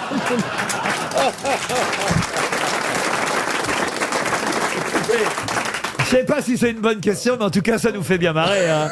Castor? Castor, oui, et Pollux aussi, oui. Il vous reste 30 secondes pour trouver le nom. C'est de- horrible, c'est Tu horrible. devrais, Philippe, tu devrais prendre des nouvelles de ta femme parce que je ne crois pas que Laurent ait trouvé la question ce matin. Vraiment pas. Je vous jure, ce matin, j'ai pris une encyclopédie. Dans mon bureau, j'ai des encyclopédies. De temps en temps, c'est vrai que plutôt que d'aller chercher quelle dans la idée, presse quelle idée. des questions, parce que on peut pas toujours aller dans les journaux trouver des questions. De temps en temps, c'est bien de sortir un peu de ça. Donc, je suis allé dans une encyclopédie. Voilà. Ah Et- bah ouais, mais moi je me suis fait lire le journal ce matin. Alors si c'est des encyclopédies Bah qu'il ouais, faut ouais, lire ouais. maintenant pour venir, ça va pas ça. Bah pour Noël, il faut se... Non mais, une fois que vous ouvrez l'encyclopédie, pourquoi les chevaliers de la table ronde? Parce que je me suis dit, tiens, ce nom-là, je le connais, mais pas bien. Vous voyez? Je me suis dit, ah bah oui, tiens, il existe, j'avais oublié ce nom-là. Je dis, ah bah oui, celui-là, ils vont avoir du mal à le trouver, mais quand même, ils le connaissent. Et c'est vrai que vous avez du mal à le trouver, et quand je vais donner son nom, comme maintenant, vous allez me faire, ah bah oui. Et c'était Sir Gauvin. Ah bah oui. Ah mais oui, ça oui, m'énerve. oui. Ça fait 1 heure que je cherche. Non, non, je moi- reconnais, je connaissais pas. Ah, moi je connais. Je connais, bien sûr. Bah tu devrais avoir honte alors. Oui, j'ai honte. Sir Gauvin et Mais le oui, Chevalier Vert, il y a la c'est chanson. un roman de chevalerie, le Chevalier Gauvin, Sir Gauvin. C'était le meilleur des chevaliers de la table ronde, contrairement à vous qui n'êtes pas les meilleures grosses têtes. Hein. Je vais vous demander le nom d'une personnalité dont le 4e enfant est né de façon posthume. Il est mort avant que son 4e enfant naisse en février 1915. De qui s'agit-il? C'est un Français? Un Français, oui. Saint-Exupéry. Saint-Exupéry. Oh non, c'est après Saint-Ex. Un écrivain? Jules Verne, Jules Verne, non. Un Il écrivain? est mort à la guerre. Un écrivain, oui, Et- mort à la guerre. Apollinaire? Apollinaire, non. Non. Alain Fournier, Alain Fournier, non. Charles Péguy. Et c'est Charles Péguy. Excellente réponse de Jean Benguigui. Ça, c'est bien, mon Jean.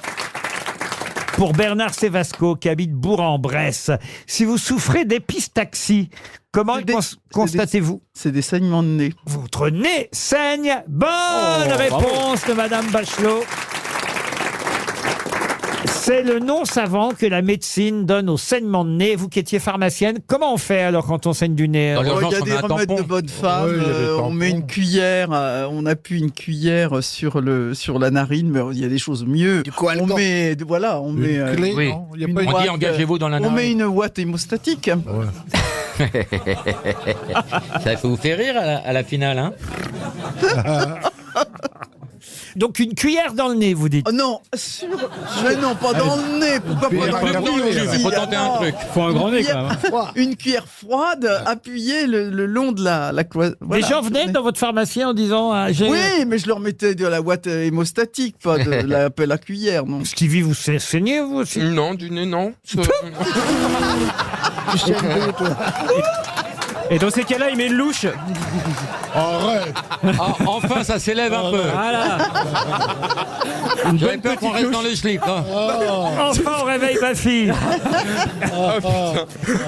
Une question pour Annie Dupré. Une question pour Annie Dupré qui habite Castres dans le Tarn.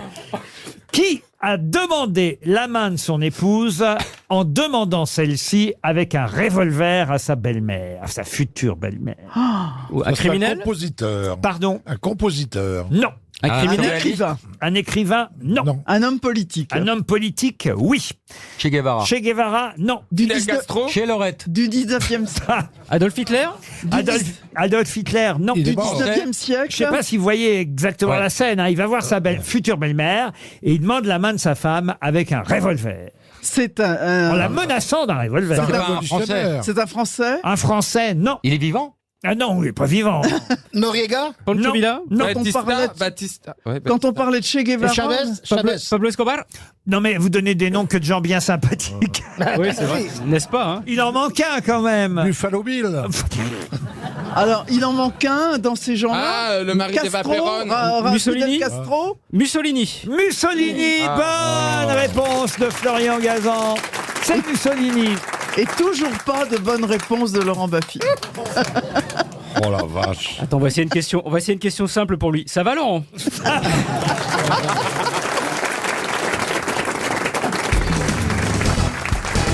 Vous avez abandonné les crocs, hein, Roselyne Bachelot. Oui, Je ne vous vois plus avec des crocs aux pieds. J'ai eu peur que ce soit vraiment le fashion faux pas dénoncé. Ça ne se porte plus, Vous Christina. avez raison, c'est Non, mais- un fashion faux pas chérie. Chez Roselyne, la vraie faute de goût, c'était le string. Un string à paillettes peut avoir son charme. Faut pas que ça passe charcuterie corse non plus. Hein.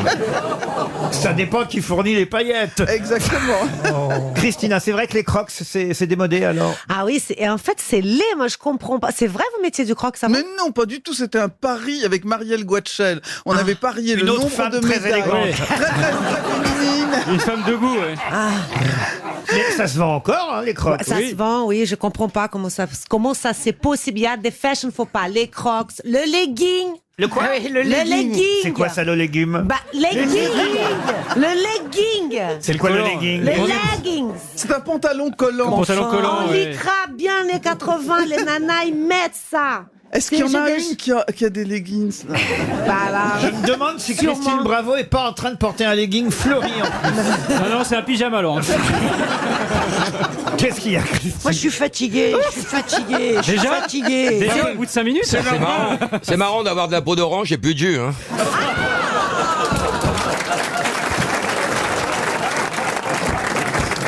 Commençons par une première citation. Ça va vous reposer d'abord, Christina, parce que vous trouvez jamais ce genre de choses. Moi, de toute façon, je n'arrive jamais à répondre à une question ici. Donc, ce que je fais, je m'amuse. Au début, ça m'interpellait. Je disais, oh là là, c'est pas possible et tout. Je laisse tomber. Pour ouais, des je trucs de m'amuse. mode, quoi. Qui a dit la mode à petit prix? Alors non, ce sera un peu plus compliqué que ça tout de même. La première citation est assez jolie d'ailleurs. On devient jeune à 60 ans, malheureusement, c'est trop tard. Picasso? C'est Pablo Picasso. Bonne réponse de Laurent Baffy. Alors là, Bravo. ben vous savez ça, vous alors, Laurent Baffy? J'ai quelques lettres Eh ben oui, écoutez. Ah ouais, mais ça s'appelle un ace. C'est formidable. que je tire de mes dictionnaires. Et j'ai 2 blagues aujourd'hui. Allez-y alors. Ah, tout de suite? Ah bah oui. Tout de suite. Comme ça, on est Non. débarrassé. Alors, c'est Perroni.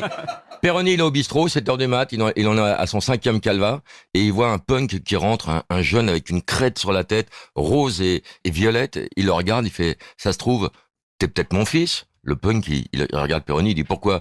Il dit, parce qu'il y a 20 ans, après une cuite, j'ai un perroquet. Oh non. Ça vous fait rire ça, Madame Cordula? Franchement, j'ai honte. Vous aussi, Mme Bachelot, en plus. Non, mais c'est nerveux. Il y a des perroquets au Brésil, c'est pour ça. C'est ça. Et la deuxième, alors? Plus tard. La deuxième plus tard. Je n'avais même pas eu le temps de donner le nom de l'auditeur pour qui on jouait, Franck Thébault, qui habite Orléans. Il aura ainsi une deuxième chance avec une autre citation. Plus difficile, cette citation, pour retrouver l'auteur. Oh là là là là, j'essaye quand même. Hein. Est-ce que quelqu'un connaît celui qui a dit un jour « Le véritable mélomane », et là, évidemment, Madame Bachelot, qui est mélomane elle-même, va être intéressée par cette citation. Le véritable mélomane, c'est l'homme qui, entendant une femme chanter dans sa salle de bain, s'approche du trou de la serrure et y colle son oreille. Oh, c'est beau comme du Guitry. C'est beau, hein? Mais on n'a jamais cité celui qui a dit ça. Et à mon avis, ça va être un chèque de 300 € pour Monsieur Franck Thébault d'Orléans. Il est mort. Je crois, oui. J'ai un doute. Non, il vit encore. Émile Gravillon. C'est qui ça, Émile Gravillon? Il fait partie des gens qui auraient pu dire cette phrase. Il est français? C'est un auteur qu'on n'a jamais cité, Laurent. C'est pas un auteur. Et il est français, oui. C'est un acteur. Acteur, producteur, scénariste. Il a plutôt écrit des scénarios. C'est pas Dabadi? Dabadi, non. Donc il n'est pas tout frais puisque vous hésitiez sur son... Oh, il est né en 1930, vous voyez. Français. Français, oui. Est-ce qu'il a produit ou joué dans des grands classiques? Il a en tout cas joué dans un des très très grands classiques, puisqu'il a joué par exemple dans Touchez pas au Grisby, vous voyez. Ah oui. Bon alors, Alors là- c'est pas René Dary, il est mort, c'est pas Jean Gabin, il est mort, Ils sont tous morts. c'est pas Ventura, il est mort, ils sont tous morts. Ah oui, ils sont tous... Mais il faisait, il jouait le rôle d'un enfant. Non, il a surtout joué des seconds rôles. Moi, je le connaissais. Daniel Cauchy. Daniel Cauchy. Bonne réponse de Pierre Bénichou. Une question pour Nicolas Juvy, qui habite Soucieux en Jarret. Qu'est-ce qui ne sait compter que jusqu'à 4 ou 5, mais qui quand même sait faire des 8? Moi. Les porcs. Les porcs?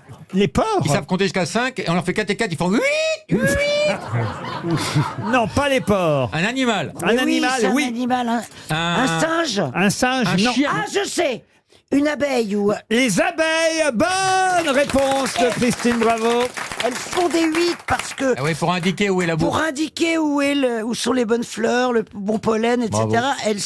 Elles communiquent entre elles par un ballet. C'est exceptionnel. C'est la danse du 8, exactement. On appelle ça ainsi. Elle exécute cette danse en 8, une chorégraphie, une cartographie même qui c'est indique dingue. aux autres abeilles le chemin vers les fleurs à butiner. C'est dingue. Mais elle compte jusqu'à 5? Alors en revanche, voilà, on a fait une étude Elle compte, ouais. sur le nombre de points qu'on pouvait mettre à l'entrée d'une ruche Ouais. et savoir jusqu'où elle savait compter au fond. Et alors, évidemment, elles disent pas 1, 2, 3, 4, vous voyez. Ah, voilà. Zip, zip, zip, zip. Mais on a remarqué que jusqu'à 4, elle savait compter, mais pas jusqu'à 5. Voilà. J'ai pas bien compris l'expérience. Moi non plus, pour tout vous c'est dire. très bizarre. Et peut-être c'était des femelles. J'en ai aussi sur ma péniche. Mais t'as de tout. Ah ben j'ai de tout. Non mais c'est le bazar de l'hôtel de ville. Des figues. C'est la Samaritaine. Mais c'est formidable d'avoir des abeilles. Moi, mes voisins, ils ont une ruche en face Ouais. de chez moi, et ben c'est l'enfer parce que vraiment il y a plein d'abeilles, et puis je les vois avec leur combi à passer le. Mais t'as des abeilles chez toi? Ben il y en a qui viennent butiner un petit peu ma petite menthe. Et ben c'est bien. Elles t'attaquent pas les abeilles.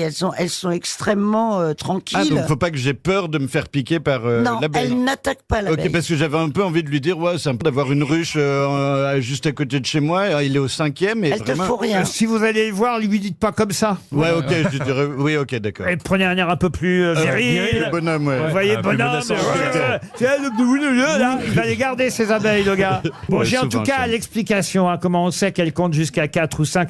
C'est un peu compliqué, mais je vais tenter de vous expliquer. Ce sont des universitaires allemands qui ont entraîné des abeilles dans un labyrinthe avec une récompense sucrée à la Voilà. clé. Et les abeilles ont réussi à retrouver l'image comportant le même nombre de points que celle présente à l'entrée. Et quand elles retrouvaient l'image, on leur donnait du sucre, vous voyez. Et quand il y avait 1 point, 2 points, 3 points, 4 points, elles retrouvaient l'image. C'est génial. Quand on a mis 5 points, là, d'un seul coup, paf, elles retrouvaient pas l'image. Donc on en a déduit qu'elles savaient pas compter jusqu'à 5. C'est un... ouais, on Et peut pas après, en déduire les ça. abeilles, elles vont avoir le diabète. Parce qu'on leur donne du... Qu'est-ce qu'elle raconte? Alors que c'est bien mieux de manger du miel. Ben, bien sûr. Et Tu surtout... sais comment elles font les abeilles? L'amour, dardard. Ok, alors si on est dans les mauvaises blagues, on peut y on aller. lui dit rien, Laurent. Est-ce que je peux y aller si on est dans les mauvaises Moi, blagues? je lui dis rien parce que je suis effondré là. Qu'est-ce que vous voulez que je vous dise? Alors, Christine, est-ce que tu sais faire un 8 avec ta bouche? Non. Tu arrives pas?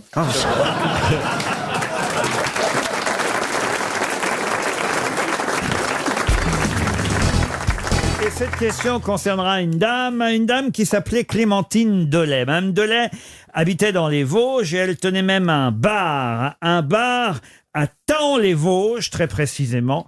Et sur sa tombe, il est écrit « Ici J. Clémentine Delay ». Et là, il y a 3 mots derrière.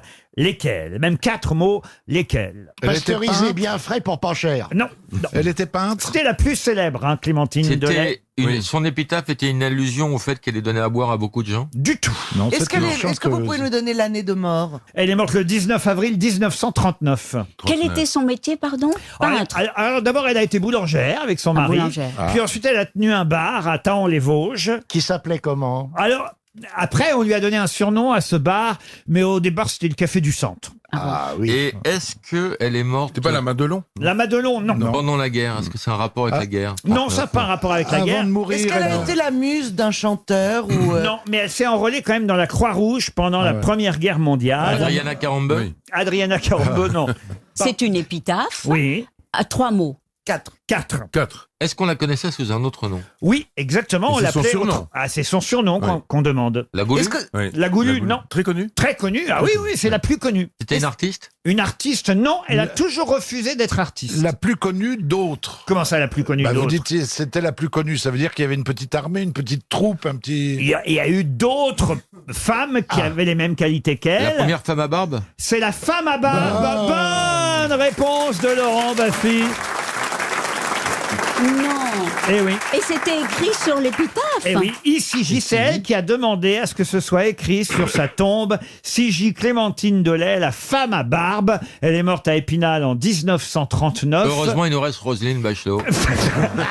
Elle a toujours refusé de s'exhiber dans les foires. Parce c'est incroyable. Parce qu'il y en a eu d'autres femmes à barbe, hein, voyez. Mais là, j'ai la vraie.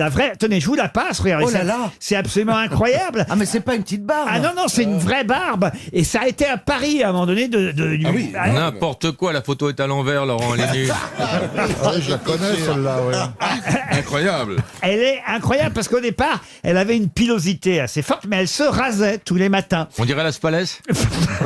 Mais c'est vrai qu'il y a à côté la Spalès. À 20 ans, elle épouse le boulanger de Taon-les-Vosges. Elle sert les clients et les clients voient bien qu'elle se rase, qu'elle a une barbe quand même naissante. Mais comme elle se rase tous les jours, on l'appelle pas et on la surnomme pas la femme à barbe. Mais un jour, le couple ouvre un débit de boisson et elle est derrière le comptoir, elle sert les clients. Et comme la clientèle est de plus en plus nombreuse et qu'on parle plus dans les cafés que dans les boulangeries, ça va de soi, il commence à s'amuser et à lui dire qu'elle devrait se laisser pousser la barbe, vous voyez. Ben voilà. Et qu'on va lui donner même de l'argent si elle se laisse pousser la barbe. Et alors elle se laisse pousser la barbe et là, elle a cette barbe que vous voyez sur cette photo absolument incroyable et attirée par le bouche à oreille, la clientèle est de plus en plus nombreuse à venir au café. Et c'est comme ça que le café a changé de nom. Il est devenu le café au poil. Non, le café de la femme à barbe, ça c'est appelé. Ah ouais. Mais elle était c'est quoi? atteinte. C'est un déséquilibre de testostérone? Oh, ça on sait pas les raisons exactes, mais Quand on voit le haut, on a très peur du bas. Hein. Peut-être que tout est passé en haut. Hein. Non, mais en tout cas, on peut pas la prendre pour un homme parce elle a une forte elle est très poitrine. féminine. Elle est très féminine. Non, oui. elle a une On forte sait pas non plus. poitrine. Oh la mauvaise foi. Oh là là. Elle est très féminine. La Oh meuf, là elle a là. une barbe jusqu'au début des seins. Elle est atteinte en fait de ce qu'on appelle l'hypertrichose, qui est une maladie qui touche que une femme sur 1 million. Ce qui veut dire en fait qu'il y a à peu près aujourd'hui une soixantaine de femmes à barbe en France. Ah oui, 60 Ah oui, en France. à peu près. Ils ont voulu l'engager chez Barnum, ils lui ont proposé 3 millions de francs, elle a dit non. De l'époque. Et oui, non, mais c'était pas une femme qui faisait commerce de ce, vous voyez ce que je veux C'est dire. incroyable. Elle détestait les autres femmes à barbe qu'elle voyait dans les foires et dans les expositions. Elle Elle, avait qu'à faire de la publicité pour Gillette. elle avait sa dignité, vous voyez, cette Oui, femme oui, à barbe-là. oui, Je oui. trouve qu'elle mérite qu'on en parle, vous voyez. C'est pas facile hein, quand même. Hein. Je regarde la photo, c'est pas facile à vivre. Ah oui, elle a rencontré, rendez compte, elle a rencontré le prince de Galles Oui, ça va bien, ça faisait ton surtout. qui a voulu la voir, et le chat de Perse à Vittel. C'était le chat de Perse, Angora. Ils ont fait un je te tiens pendant 1 heure. Je vous jure que c'est vrai. C'est absolument incroyable.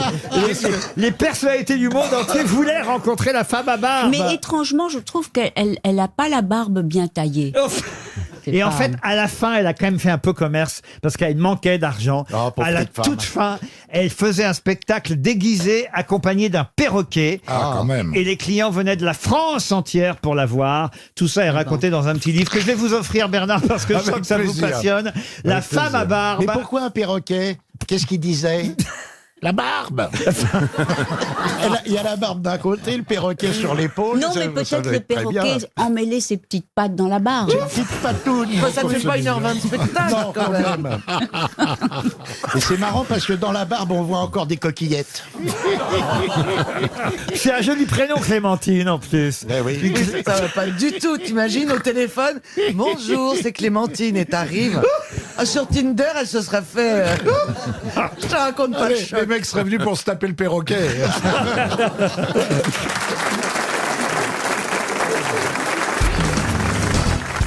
Quel célèbre groupe de rock'n'roll, et ce sera pour Denis Olivier qui habite Brest, quel célèbre groupe de rock'n'roll ou de pop music, je sais pas où est-ce que vous situez la pop ou le rock, monsieur Manœuvre, mais ou le folk, puisque de toute façon tout ça se réunit. Ou Musette. Bernard Mabille s'intercale. Non, mais c'est tellement large maintenant que... Ou rap. Le papa de Logique. Quel groupe célèbre a pris son nom de groupe, d'un roman écrit par William Henry Davies en 1908. C'est en anglais? En anglais, oui. Ah bah oui. Est-ce que le groupe existe encore? Est-ce qu'il est sur scène actuellement? Alors, est-ce que le groupe existe encore? Bon, ils ont un peu vieilli, évidemment. d'accord, donc c'est vieux. Mais ils étaient en concert il n'y a pas si longtemps que ça. Oui, mais bon, ils ont un peu changé de membres depuis. Vous savez, il y a des nouveaux membres, des anciens membres. C'est un groupe américain? Pardon? Américain? Ah oui, ça c'est... Ah non, du Royaume-Uni, pardon. Ah bon? Groupe anglais. Alors, Fleetwood Groupe Mac... punk? Punk, non, pas du tout. On a adoré ça dans les années 80. Ce groupe-là? C'est peut-être le groupe qui a le plus vendu dans les années... Dépêche Mode. Dépêche Mode, non. Duran. Supertramp. Herman Hermite. Non plus. Spandau Ballet. Supertramp. Supertramp, c'est Karine Le Marchand qui donne la bonne réponse. Eh ben bravo. Non, alors c'est un groupe hollandais. Attendez, ils sont hollandais, Supertramp. Ah non, ils viennent du Royaume-Uni, Supertramp. Mais non, c'est Gouda. Alors là, C'est écoutez, Gouda. J'ai un sérieux doute, je reviendrai en semaine prochaine vous en parler. Eh ben écoutez, c'est un coup de c'est un Wikipédia. groupe du Royaume-Uni qui a été remarqué par un millionnaire néerlandais. Qui est devenu manager du groupe. Le manager était néerlandais, mais le groupe était du Royaume-Uni. C'est pas parce que les Beatles sont allés chanter dans une taverne, je sais plus où. En Allemagne. Voilà. à Hambourg, Alors, est-ce que les Beatles sont un groupe allemand? non. Je vous donne quand même le nom du roman qui a été écrit en 1908, Autobiographie d'un super vagabond, Autobiography of a Super Trump. C'est ce livre qui a donné l'idée au groupe de s'appeler C'est ça, anglo-saxon, je le rappelle. Un manager batave. et qui mangeait du boudin. Voilà, au groupe anglo-saxon de prendre ce nom de Supertramp. C'était chouette quand même, Supertramp. C'est suédois. Je sais. Le premier concert de Supertramp à Paris, je m'en souviens, c'était au Bataclan et on était 12, y compris les employés de la maison de disques qui étaient venus en nombre. Il y avait 4 critiques qui étaient là. Ils ont joué, ils ont dit on fait le concert, c'est pas grave, on présente, c'était les débuts. Et après. Et pourquoi tu dis on t'y était? Oui, j'y étais. Incroyable. Je sais pas qui s'occupe de rock. J'y fus. Et après, après, ça a été le fameux Breakfast in America. Ça a été le délice. C'est un album où il y a 5 numéros. Puisque vous êtes le spécialiste de tous les groupes, le premier concert des Compagnons de la chanson, vous y étiez? Avec Edith Piaf. Une question pour Armand Pascal. Et encore pour Christina Cordula. Je vais vous donner une deuxième chance, Christina. Vous nous avez abandonnés complètement. Là, de ce côté-là, on est les losers totaux. Ah non, parce que je trouve, chère Isabelle, que vraiment, on a vraiment l'impression que vous sortez de la douche. Il serait temps. c'est vrai qu'aujourd'hui, vous n'avez pas fait d'efforts particuliers pour nous, on va dire. Alors écoutez, j'ai eu une nuit mouvementée. Ah voilà. Oh là là. Parce qu'on voit bien là, c'est l'effet. L'effet pyjama, là. Je sais pas si ça se vend comme maquillage, mais c'est vraiment l'effet je sors du lit, quoi. Puisqu'Isabelle Mergo veut une question pour elle, j'ai un truc pour vous. Non, j'ai pas. Non. Ouh, attention. J'ai pas dit que je voulais pour moi. J'ai dit, il y en a marre que ce soit de l'autre côté. Intéressez-vous un petit peu à nous aussi, mais pas que moi. Oui, mais je sais que vous avez, on va dire, de la famille et que vous aimez beaucoup cette région qu'est la Charente, n'est-ce pas? Oui. Ah, voilà. J'aime la Charente, mais ma famille, je ne l'aime pas.